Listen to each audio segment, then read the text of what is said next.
Hi, guys.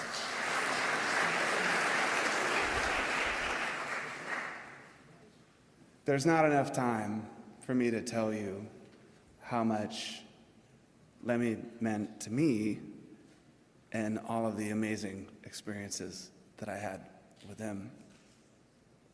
The first time I met Lemmy, I was at fucking Crazy Girls about 20 years ago. And I was walking back to the men's room.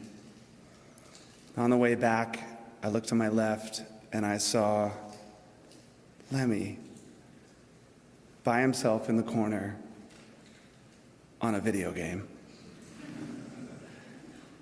And it blew my mind. I knew that I couldn't just go say something because he was on his own in the corner. On the way out, I thought, I have to say something.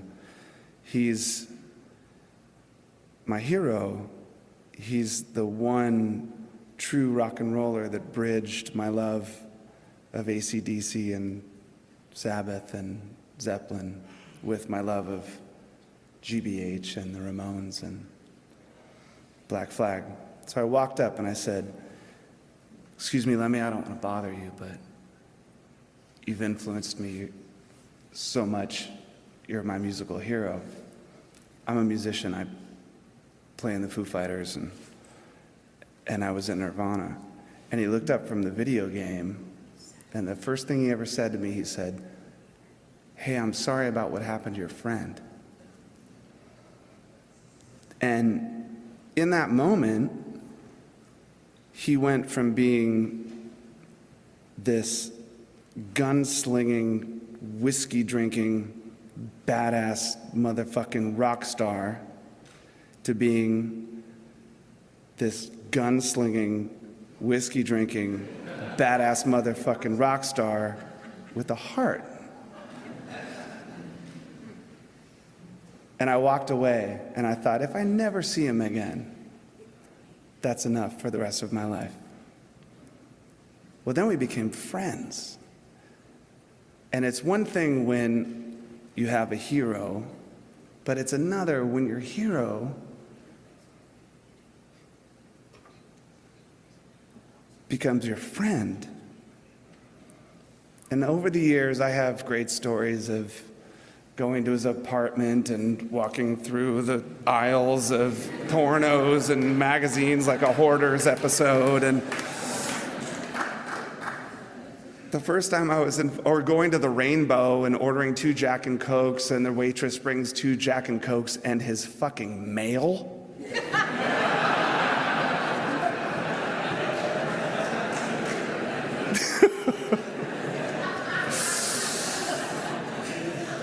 That's pretty huge.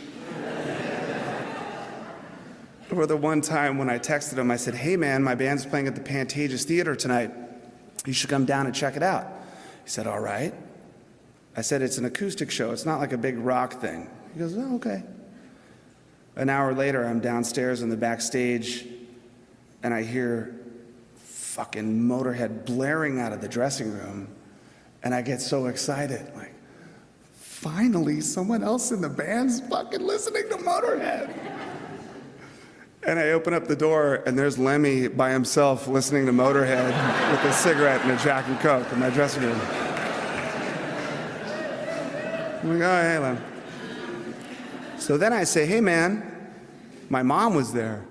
I'm like, "You gotta meet my mom."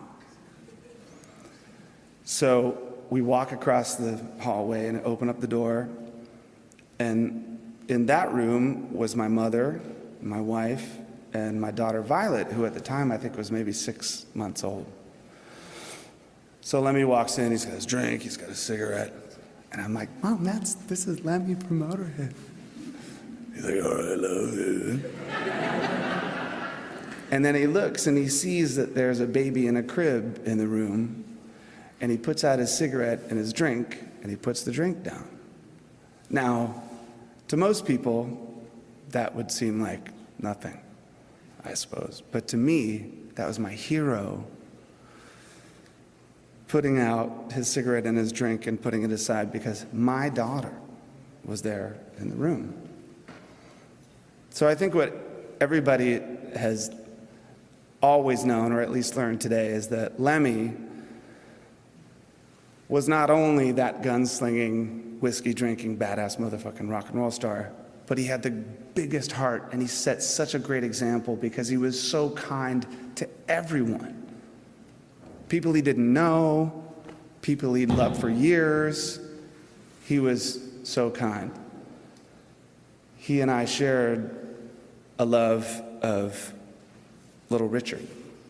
I always said, if there was one person I could meet, it would be Little Richard, because who's more badass than Little Richard?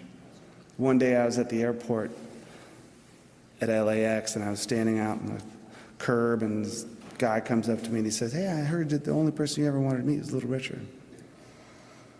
I said, "Yeah." He said, "Well, that's my dad." I said, "What?" He goes, "Come here." And we walk over to this limousine. He taps on the window. The window comes down a little bit, and it's fucking Little Richard sitting in this car right there. I'm like, oh my God. And this guy says, window comes all the way down. And Little Richard says, like, "God bless you. How are you? Nice to meet you." And he signs this Bible pamphlet thing for me. He hands it to me. And oh my God. I kept it.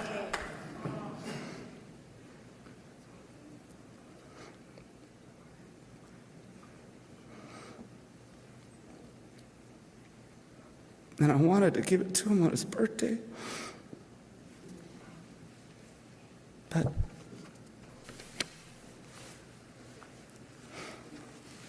so,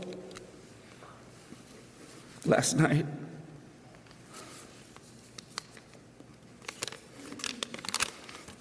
I sat and tried to find something to say. And I know that Lemmy wasn't a religious man. Fucking Lord knows neither am I. But this is a song that Little Richard sang. And I thought I'd read it. It's called "Precious Lord, Take My Hand." Precious Lord, take my hand. Lead me on, help me stand. Lord, I'm tired, I'm so weak. Lord, you know I'm worn.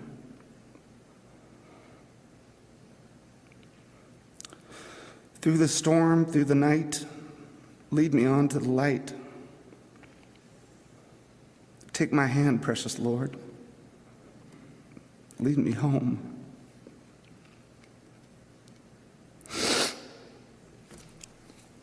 When my way it gets kind of dreary, precious Lord, somewhere near. When my light is almost gone, hear my cry, Lord, hear my call. Hold my hand, lest I fall. Take my hand, precious Lord. Lead me home. Cheers, Lemmy. I miss you.